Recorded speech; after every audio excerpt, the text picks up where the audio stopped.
Elle est belle, grande, blonde, physiquement sublime, et elle veut s'éclater au lit. Un bémol, si vous ne la satisfaisez pas, vous mourrez.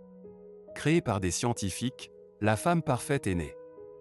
Cependant elle s'enfuit, et ils devront la rattraper, avant qu'elle n'anéantisse la Terre. La perfection n'est pas humaine. Elle non plus. Film et série recap. Bonjour et bienvenue, aujourd'hui nous allons voir un film de 1995, nommé « La Mutante ». Et vous, la satisferez-vous? I want a baby. What? Excuse me? J'espère que vous apprécierez. Depuis des décennies, l'organisation américaine SETI, Search for Extraterrestrial Intelligence, scanne le ciel à la recherche de signes de vie alienne. Ayant l'espoir qu'un jour, dans cet océan d'étoiles, ils en reçoivent un. À l'insu de tous, c'est déjà le cas. Dans un laboratoire secret, une adolescente se réveille déboussolée, enfermée seule dans une cellule. Autour d'elle, des hommes l'observent en silence. Sous l'ordre du directeur, Fitch, des scientifiques en combinaison de protection remplissent de poison la cellule contenant l'adolescente. Prise de panique, elle frappe à la vitre pour de l'aide, sans soutien, devant le visage de marbre de la foule pendant que le poison emplit la pièce. Seul Fitch est émotionnel, les larmes lui coulant sur les joues pendant qu'il s'excuse au loin à l'enfant. C'est alors que le poing de la jeune fille traverse la vitre incassable, et elle s'enfuit. On découvre alors que nous sommes sur une base de l'armée américaine. Des soldats lourdement armés se lancent à sa poursuite. Ils ont pour ordre de la tuer. Malgré les hélicoptères et les véhicules, la jeune fille s'évapore. Nous assistons alors à des visions de cauchemars de monstres anthropomorphiques. La jeune fille se réveille tout d'un coup sur le point de se faire agresser par un clochard. Sans difficulté, elle propulse l'homme sur le mur, montrant une force supranormale le tuant instantanément. Elle reste impassible devant son corps sans vie, et dérobe les affaires du sans-abri. Elle est dans un train de livraison. Elle descend dans une gare, et l'on découvre que la jeune fille semble n'avoir aucune connaissance de la civilisation. Elle finit par suivre une famille dans un train quelconque, volant un sac au préalable. Pendant ce temps, Fitch reste à sa poursuite. Ils ont retrouvé le corps du SDF, mais à partir de là, ils n'ont plus de traces du spécimen. Ils demandent alors la création d'un groupe pour la retrouver. Dan Smithson, un médium, le docteur Laura Baker, une biologiste, le docteur Stephen Arden, un anthropologue, et enfin Preston Lennox, un mercenaire des Black Ops. Fitch a réuni spécifiquement ses experts dans différents domaines pour retrouver le spécimen. Il leur dévoile alors qu'il y a quelques années, ils ont reçu un message venant de l'espace. En réponse aux envois de la SETI. Le premier message permettait de créer une source d'énergie illimitée, ce qui amènerait la paix sur Terre. Le second était un code génétique. Ils ont ensuite décidé de faire une hybridation entre de l'ADN humain féminin pour plus de contrôle et ce code extraterrestre. Il en a résulté une petite fille à croissance très rapide. En 3 mois, elle a pris la forme d'une adolescente. Cependant, malgré leur réussite, quelque chose se passait chez le spécimen appelé « SEAL ». Des malformations apparaissaient et disparaissaient durant son sommeil. Craignant un cheval de Troie extraterrestre, ils ont eu pour ordre de l'éliminer, et c'est là qu'elle s'est enfuie. Dan, médium, ressent chez elle la présence d'un puissant prédateur. Leur mission est de retrouver SEAL. Pendant ce temps, celle-ci, dans un train, doté d'une intelligence supérieure, observe et s'adapte aux coutumes terriennes. Elle se met à consommer une énorme quantité de nourriture. Durant la nuit, des protubérances se dévoilent sous sa peau. Elle se développe peu à peu en tentacules qui enveloppent la jeune fille effrayée.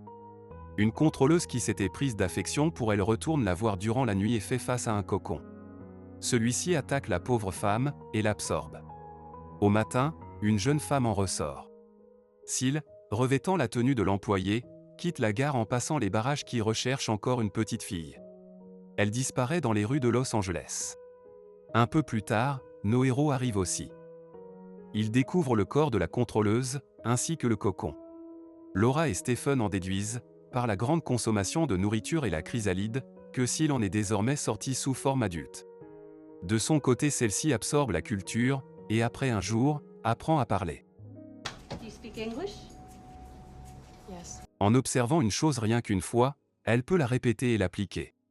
Fitch et l'équipe installent le QG à l'hôtel et continueront leurs recherches à l'université. Tous, suivant leur domaine de spécialité, tentent de repérer et de comprendre la pensée du xénomorphe. Laura propose d'étudier les échantillons ADN de Seal, mais uniquement la partie alien pour essayer d'en tirer des possibles faiblesses. Seal, de son côté, elle ressent de plus en plus le besoin de se reproduire. Après avoir loué une chambre d'hôtel, elle tombe sur des programmes pour adultes et comprend son prochain objectif. Dans le laboratoire, à l'aide d'un microscope longue distance pour éviter toute contamination, Laura et l'équipe tentent de féconder une cellule avec l'ADN purement alien. Mais alors que l'aiguille s'approche, la caméra se brise. Le projet étant top secret, ils n'ont pas de technicien pour faire le changement. Laura se propose d'entrer dans la pièce confinée pour la changer, aidée par Lennox. Les deux pénètrent dans la chambre de confinement, mais lorsqu'ils réactivent la caméra, la salle de contrôle s'aperçoit alors que la cellule a été fécondée et que la division cellulaire a pris de l'ampleur. D'une cellule microscopique, la chose grandit de manière exponentielle. Ils s'empressent de refermer la cage, mais une des vis tombe dans le sol. La créature maintenant pousse pour sortir, elle est consciente. Lennox la maintient le temps de laisser à Laura le temps de sortir, mais Fitch refuse d'ouvrir. Cela risquerait de libérer l'alien dans la nature. Il actionne le mécanisme de destruction des échantillons, mais cela ne fait rien à la créature. Fitch va devoir carboniser toute la cellule. Lennox prend un tube de gaz et s'en sert comme un lance-flamme, poussant la créature à essayer de fuir par les tuyaux. Il la bloque finalement avec une barre de fer et la frappe à de multiples reprises. C'est alors que la créature se multiplie et infeste tout le mur. Dan finit par ouvrir le caisson et nos héros arrivent à sortir. Le compte à rebours arrive à 0 et toute la cabine est passée aux flammes, tuant une bonne fois pour toutes le monstre. Ils en sont sûrs, ils ne doivent pas laisser Seal se multiplier. De son côté, Seal demande à la réception de l'hôtel où trouver un homme. On lui indique alors la boîte de nuit la plus proche. Avant de partir, il lui demande de scanner sa carte de crédit comme garantie. Utilisant celle de la contrôleuse, Fitch et les autres la repèrent. Devant le club, elle entre directement due à sa grande beauté. Compréhensible. Dedans, elle observe et tente de s'approcher d'un homme, mais se fait coiffer au poteau par une autre cliente. Elle suit ensuite sa rivale aux toilettes. Là, la femme lui indique que c'est la poitrine qui fait tout. Après le conseil, Seal la remercie et élimine la concurrence. Elle retourne ensuite sur la piste et retire son haut. Utilisant la phrase de sa pauvre victime, elle demande à un autre homme de la ramener chez lui, pour plus ample activité. À quelques mètres de là, le réceptionniste donne aux enquêteurs la description de Seal, la vidéo de sécurité étant de mauvaise qualité. Il boucle la sortie de la boîte mais sans le savoir, rate Seal de peu. Seal observe comment l'homme conduit. Sans image de sa nouvelle apparence, nos enquêteurs recherchent une fille blonde à forte poitrine qui a dû partir avec un homme, de préférence un homme gentil dû à la nature enfantine de l'alien. Ils trouvent plusieurs noms et avec ses pouvoirs, Dan reconnaît lequel. Un homme nommé Robbie. S'il arrive dans son manoir sur les collines de Los Angeles. Il décide d'aller prendre une douche et l'invite à le suivre. Alors qu'il s'apprête à consommer la relation tant recherchée, le visage de Seal change et elle lui demande d'arrêter. À ce moment-là, Robbie aussi change de visage et essaie de l'obliger à avoir une relation. Mauvais choix. Là, elle accepte et l'embrasse. Mauvaise nouvelle pour Robbie, elle lui bloque la tête, l'empêchant de bouger. Et avec sa langue, lui traverse le crâne. Plus tard, Fitch et son équipe arrivent sur les lieux du crime. Pourquoi ne pas avoir copulé avec lui? Ils découvrent alors qu'il était diabétique, donc génétiquement imparfait. Dan comprend que la fille tuée au club était un obstacle, mais que pour Robbie, il a du mal à prendre le rejet et l'a attaqué elle. Le lendemain, on retrouve Seal dans la voiture de Robbie. Le voir conduire une fois lui a suffi pour maîtriser la machine. La maîtriser oui, mais pas totalement la comprendre, et tombe en panne d'essence. Elle l'abandonne et continue à pied. Elle est alors prise dans un accident et est percutée par une voiture de plein fouet. Un homme, John, passant par là, décide de l'amener à l'hôpital. Là-bas, John, ne connaissant rien sur elle, accepte de prendre en charge tous les frais. Aux urgences, Seal est mal en point, mais devant les yeux des médecins, ses organes se remettent en place et en quelques minutes, elle se remet sur pied. Le docteur, bouche bée, n'arrive pas à y croire. Elle retrouve alors le gentil John à sa grande surprise, et lui demande de la ramener chez lui. Pendant ce temps, la voiture de Robbie est repérée et là, ils reçoivent le signalement du médecin sur un acte miraculeux. Avec son numéro de carte de crédit, ils retrouvent l'adresse de John et s'empressent de le prévenir. Chez John, il prend soin de Seal et la traite avec douceur. Alors qu'il s'apprête à profiter du jacuzzi, il la retrouve totalement nue. Elle se jette sur lui, surprenant l'homme. Lennox et Laura en route tentent de l'appeler, mais personne ne répond.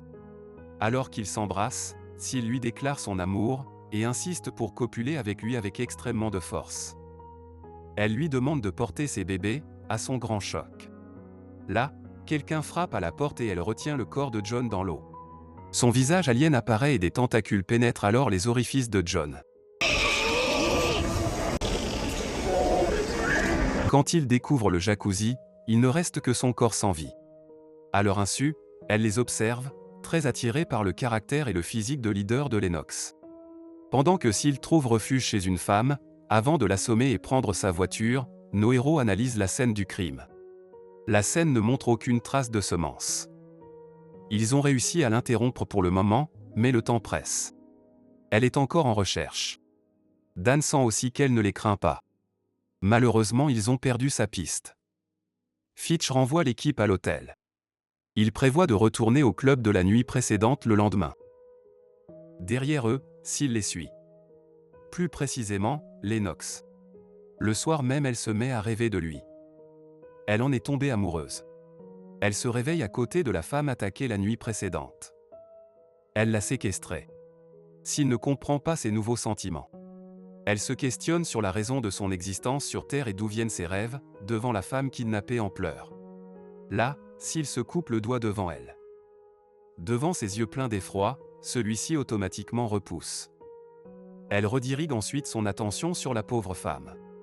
À une station essence, elle remplit plusieurs jerrycans qu'elle charge dans la voiture avant de repérer une colline dans la forêt.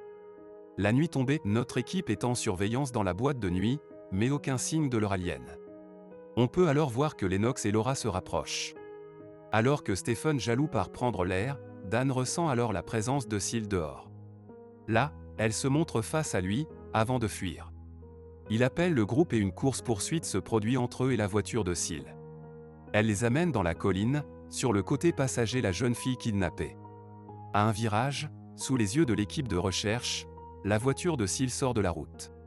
Celle-ci dévale la colline avant de provoquer une massive explosion. Sans le savoir, Seal en était sorti au préalable, abandonnant son otage dans un piège mortel avec les jerrycans d'essence. À l'arrivée des secours et du reste de l'équipe, ils découvrent la voiture brûlée. On leur confirme avoir retrouvé un corps de femme carbonisé dedans. Lennox et Dan ne veulent pas croire qu'elle ait été si négligée pour être revenue au club. Mais là, on leur apporte un pouce trouvé dans la portière. Le doigt confirme l'ADN de Seal. Pour Fitch, la mission est terminée.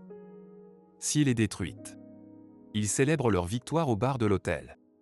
Pour leur dernière soirée, Lennox et Laura se rapprochent finalement.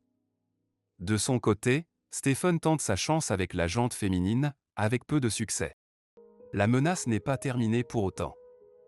Durant l'après-midi, Seal toujours vivante s'est coupé les cheveux et teint sa chevelure reconnaissable blonde, en noir. Elle souhaite toujours copuler avec Lennox. Alors qu'il entre dans l'ascenseur, elle est là. Hormis Dan, personne ne connaît son visage adulte. Elle tente de charmer Lennox, mais sans succès. Il sort à un étage, suivi discrètement par elle. Il finit par entrer dans une chambre, où Laura l'attend. Seal, curieuse, entre dans la chambre d'à côté. À travers le mur, elle écoute leurs ébats, s'excitant de plus en plus. Là, arrive Stephen, complètement ivre. La chambre était la sienne. Il y retrouve la jeune femme mais ne la reconnaît pas. Excitée, elle invente une histoire et se jette sur lui. Les deux chambres en rut se lancent dans des danses de partage de liquide. S'il l'empêche de mettre une protection, Stephen devant l'aubaine accepte. Le coït commence. Dans le corps de la jeune femme, des visions se passent. Ses œufs sont fécondés. Dehors, Dan ressent la présence de Seal. Il la sent dans la chambre de Stephen. Il prévient Lennox qui accepte de le croire, n'ayant jamais cru à la mort de l'alien. Après avoir joui, Seal se touche le ventre et lui annonce qu'elle est enceinte. Il ne la croit pas, mais en touchant son ventre, Stephen sent des protubérances inhumaines, en mouvement. Lorsque Lennox, Dan, Fitch et Laura armés pénètrent dans la chambre, Stephen est mort. Sil s'enfuit par l'un des couloirs et s'engouffre dans le vide ordure. Si elle accouche, au rythme de sa croissance extrêmement accélérée, des dizaines de ses semblables sortiront et seront adultes en quelques mois. Pire s'ils sont de sexe mâle. L'apocalypse. Au sous-sol, Sil a traversé des murs de métal et s'est engouffré dans les sombres systèmes de canalisation. Ils s'arment de lance-flammes et continuent leur poursuite. Dans ce labyrinthe, Dan a du mal à la repérer. Fitch, lassé, décide de se séparer des autres. Dans un couloir à l'écart, il est retrouvé par sa créature et emporté sous l'eau. Suivant toujours Dan, Laura et Lennox arrivent à garder la piste du monstre et éviter ses pièges. Ils découvrent une crevasse dans un mur. Après l'avoir passé au lance-flammes, ils s'y engouffrent avec précaution. Sans le savoir, c'est le nid de Sil. Au fond, sa grossesse accélérée est arrivée à son terme, et sa progéniture est née. Nos héros découvrent une source d'essence dans la grotte. Lennox se sépare du groupe pour obliger Sil à se découvrir, et ainsi en terminer. Dan avec Laura ressent quelque chose avec ses pouvoirs. Suivant son instinct, il découvre un jeune enfant couvert de matière prénatale. Né il y a quelques minutes, il marche déjà. C'est la progéniture de Sil. L'enfant se métamorphose, de sa forme humaine, à celle d'abominable alien, et commence à attaquer Dan pendant que Laura se fait piéger dans le lac de pétrole. Dan arrive à vaincre la créature, mais se retrouve suspendu au-dessus du lac d'essence enflammé avec Laura. De plus, la mère enragée est là. Lennox arrive et l'affronte. Après lui avoir coupé sa langue tentacule, il la projette dans les flammes. Elle tente de se raccrocher une dernière fois à Dan encore suspendu, mais cette fois, Lennox lui explose la tête, mettant fin au cauchemar. S'il n'est plus. Nos amis s'en vont, panser leurs blessures, et enterrer leurs amis. Sans le savoir, au fond de la grotte un rat dévore la tentacule de Sil. Une fois consommé, devenu agressif, il dévoile une langue transformée en tentacule et dévore sans pitié un autre rat. Le cauchemar continue. Fin. J'ai adoré faire cette vidéo. Dites-moi ce que vous en avez pensé, ou recommandez de nouveaux films à explorer. Je lis tous les commentaires. Abonnez-vous, et à bientôt sur Film et Série Recap. Au revoir.